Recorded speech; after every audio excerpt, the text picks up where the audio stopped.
be here. I think for the first time, I've been longing to be on in one of these shows, and I'm happy that I'm here to share this important topic, and especially among the youth and our parents, of course. Yeah. So, Papa, kindly introduce us to mindset change and relate it to patriotism. What does it mean? Why does someone even need to understand about their mindsets? Why is it that important? Yeah, thank you so much, Ivan, for this program.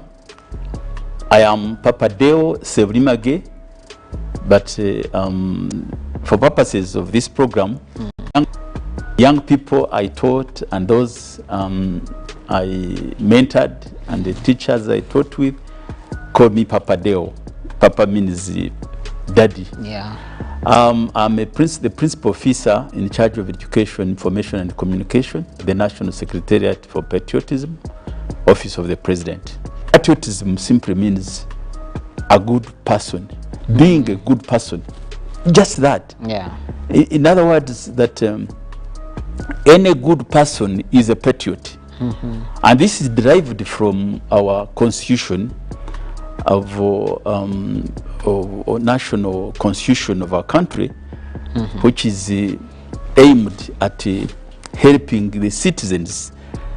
In section 29 of Roman numerals, it is said that in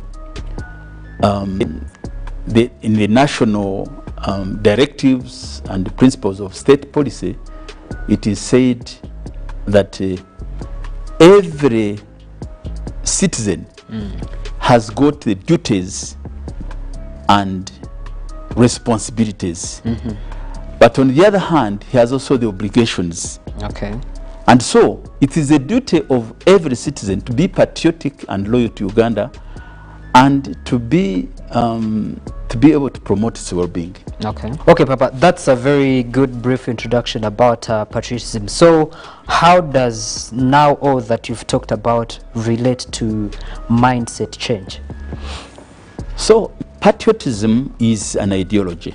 And an ideology here means a sum total of,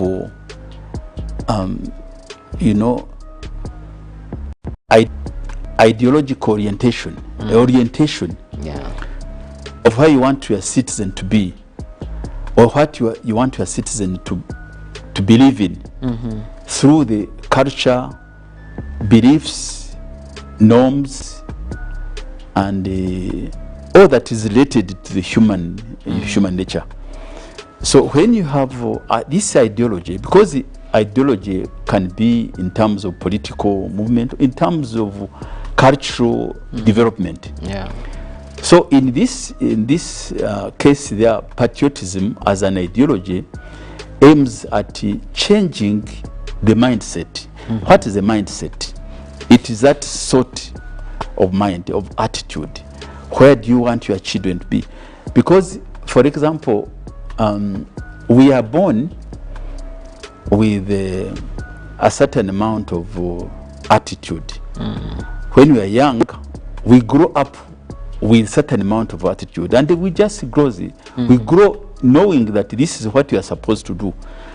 And it depends on how you grow up. At the end of it all, it may be permanent with you. The way you look at things, the way you socialize, it might be permanent. And when we become adults, who is responsible? Eventually it is we, the adults. Sure. That we should have guided the young people in order to be able to see how they should grow up and how they should relate to the others in society.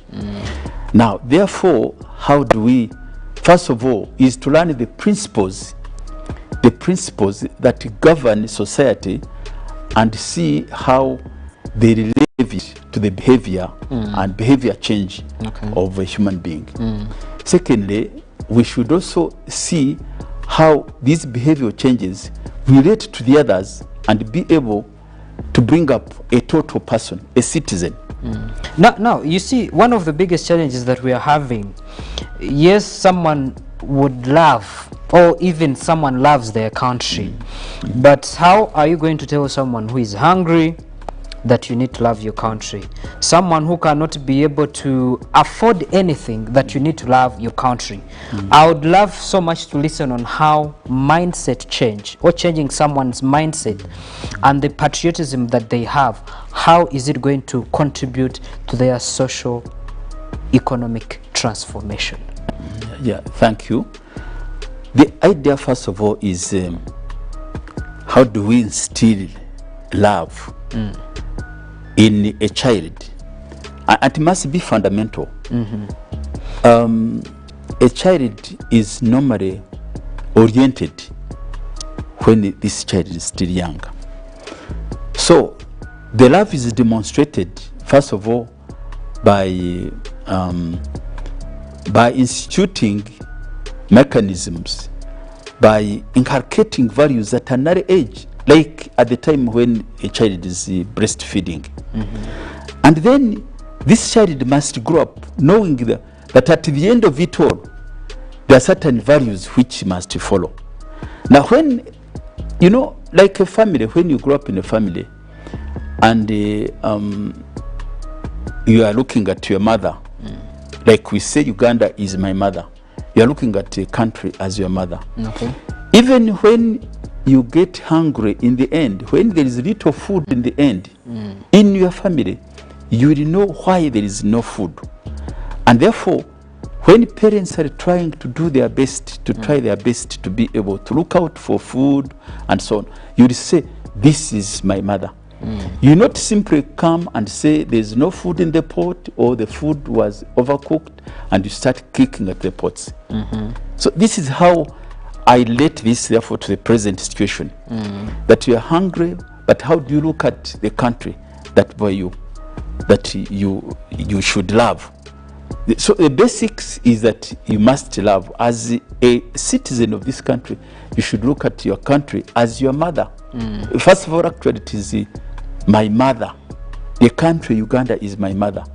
And therefore, any conditions that may be prevailing, which are not normal, must be looked at in that respect. Okay. That this is the condition in my home as a family. What are you trying to change about the mindset? What is it that is not right now? Is there a gap that you're trying to fill? Yes. What are you focusing on in that area? Yeah, thank you. Thank you. There are a lot of things that have happened.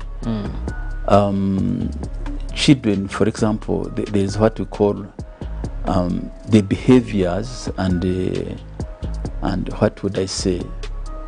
There are a lot of things that have been washed away. In other words, our kind of individual behaviors that have been eroded.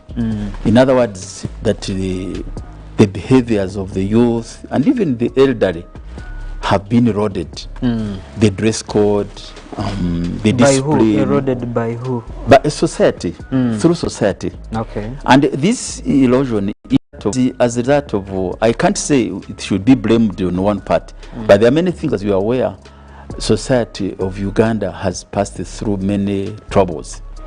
And through time, from the time, for example, we've been having from the time of colonialism through the militarism, without any constitution, no rule of law, society was eroded. The behavioral changes that took place have been, and then eventually, who is responsible for this behavioral change?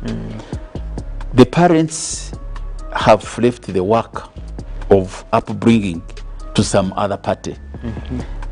At first it was to teachers. Now the teachers, maybe at this time they are in lockdown, they had left them under the care of the house girls and housekeepers. Now these children eventually they grow like the wild weeds that grow up in a group of trees in the forest, and they're trying to come out as what we call them. The weeds are competing with the other. They can't get enough sunlight. They can't get enough, so they're elongated. And so this is the kind of children, these are the kind of people we have. So somebody must fill that gap. And so the president thought that it is a duty of the teachers to do this. Now, if the teachers cannot do that effectively, can we empower them through this patriotism club? And as a result, he gave them core messages which should be used as the basics. Okay. He gave out 6 points on which the teacher should base in order to bring up these children as they mentor them. Yes. Change their behavior, change their way of outlook, change their mind outlook. And said, in the first instance, tell the children that they came to study. And this is normally what people take it for granted. Okay. But I think when The we go to students will class, tell you, yes, we know, we are here to study. Yes, we are so here to what are study. you talking about? you are here to study, but not simply to study for studying. You study and maybe select a career through academic excellence, and then get a job on the job market, which can be used, first of all, to feed your family and the country and improve your development. And this is, so he said, teachers must guide the students as they come to school. There should be guidance and counseling. What do children want? Because the children have been left to you. 3/4 of the time in school are with the teachers. Can you tell them that they must excel in their academic excellence and also be able to give them a skill which can be used? Select them subjects which can be used on the market, on the job market. Okay. Number 2, he said, look, tell them that there is God. God exists. And therefore, the idea of godliness must be fundamental. In other words, let the children read those holy books. The Christians, Of the Bible. they have the Bible, and then the Muslims have the Quran. That there is nowhere where any of those countries say you should hate one another. Now, if the children come and have this information about love of God, because the love is a divine command in the biblical saying. Oh, yes. Love your neighbor, that's what I have done for you, and as you love yourself. This is what our Lord Jesus Christ said. And then at the same time, you must love yourself. First of all, you love yourself, and then you love the others. When you love others, you are now loving the nation. And when you love the nation, then the whole nation is loved. That's the idea, that love starts with you. And as you know, Ivan, there are many children who don't love themselves. There are many people, should say, who don't love themselves. So the idea starts from love. And that is from the godly way of life for the country to increase. Talk about mindset towards work for the young people. What is the perception that the young people have towards work? Are they willing to work that hard to be able to put food on the table? Yeah, exactly. Yeah, thank you. That's actually a big problem. Yeah, because I would want us to so much simplify it to the day-to-day on how we do live. When we are home, after having food, do you leave the plates on the dining table?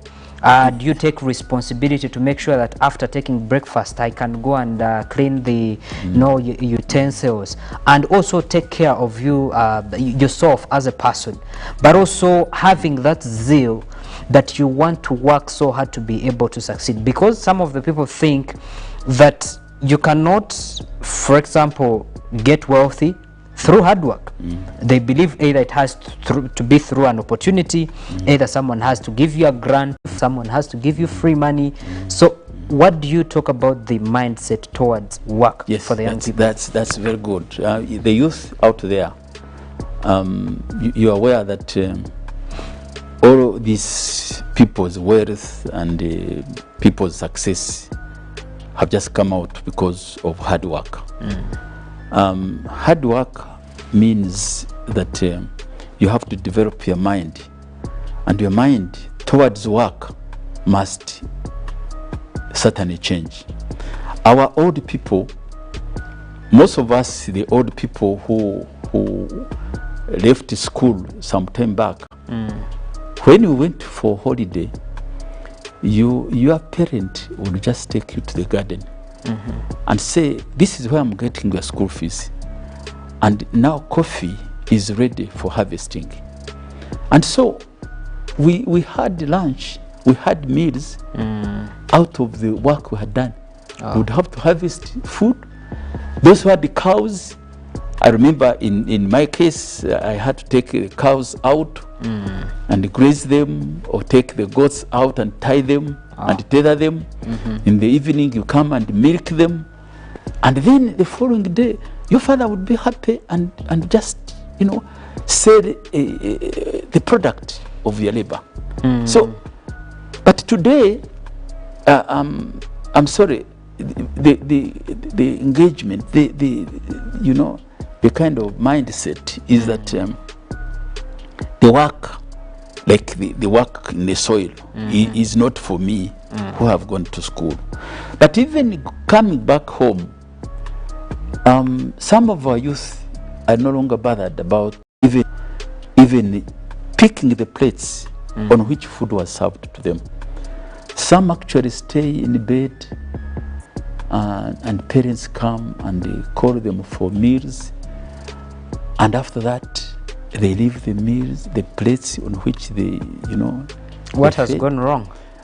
Again, that's the, that's the inculcation of behavior change. Of some of them have been left. They have brought in the younger housekeepers, and I remember in my neighborhood, the children would not touch cold water. The children would not touch it. It was the responsibility of the youth. I mean, of the housekeepers to do the washing. In my home, my children, whether a girl or a boy, you had to make a rota, duty rota. And so every child, whether a boy or girl, knows how to sweep. They know how to cook. They know how to peel the food, the matoke and so on, and they know how to clean the environment, so that when the children come back home from holidays, then I don't need the house girl. Either she's sent back to her home to see their home, their parents, or to remain also and participate in what the other children are doing. And when these children grow up, they also do the same. They also exercise what they learned and also take this and contribute to the others, the children which they, and this is what they do. But this has been completely, it is partly the society and then the so-called too busy. It's called TB. Some people just call it TB. Too busy.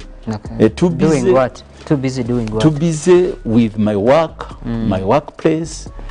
And when you come, you don't see what is happening to your children.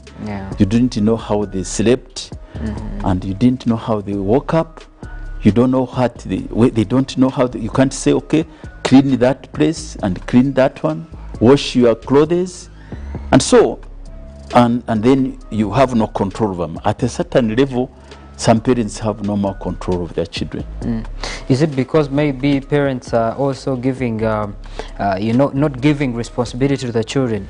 Taking you back, for example, in your days, you'd find that a boy of 15 is struggling so hard to put a house of one room for themselves. Starting to think they need to take responsibility. That's right. When they were not earning that much, why is it that even today when you find someone is earning kind of reasonable amount of money, but they are not able to take that responsibility to see they want to work hard, they don't have that zeal to take responsibility? Again, that comes in because of we are told in the psychology that you teach your children, don't teach your children to be rich, teach them how to behave and live in the near future. Now, if you just tell your children that for everything you do, I will give you money, and in exchange to your work, if you simply look at money as something that can, elevate him to any level, and you not think, because the idea is changing your mind. Are you moving towards? Because at the age of 18, I had my own hut on my father's compound. Wow. And so I didn't need, and I had to call my friends to help me build that hut. And in the morning, you had to wake up and first of all go and bring water, and then fuel firewood, leave it there. And so society continued. You learned from the society. Oh, yes. Now the youth have nobody to learn from, because their parents, maybe even if those who think they are rich, well, actually I don't think they are rich. There is no rich man here in Uganda, because you can't be rich when your society around you is a mass of ocean of poverty. Oh yeah. Yeah. So there is no rich man. I have not seen any rich man in Uganda. Step forward by one step, or backwards by one step. Yeah. All of us are in a poor society. We are all in. You still want us to keep relating this to patriotism, and I would like us to look at how the patriotism trainings that you've had, how have they impacted on the mindset change of those students that have been engaged in your trainings? Yes. How has it impacted? Thank you. There's what we call the core values of patriotism. We have inculcated the core values of patriotism, and the first one is actually love.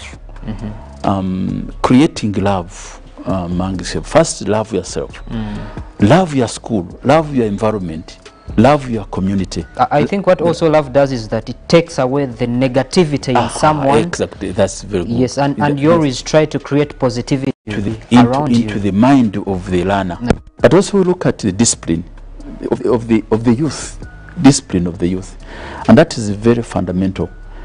Patriotism has played a big role, as I had said, that when you look at the impact of patriotism in schools, schools were owned by the students, and now we can say this is my school, and it's my responsibility to protect it. And so the number of strikes now in schools has greatly reduced. And actually the UBOS, the survey, there was a mini survey recently in secondary schools out there.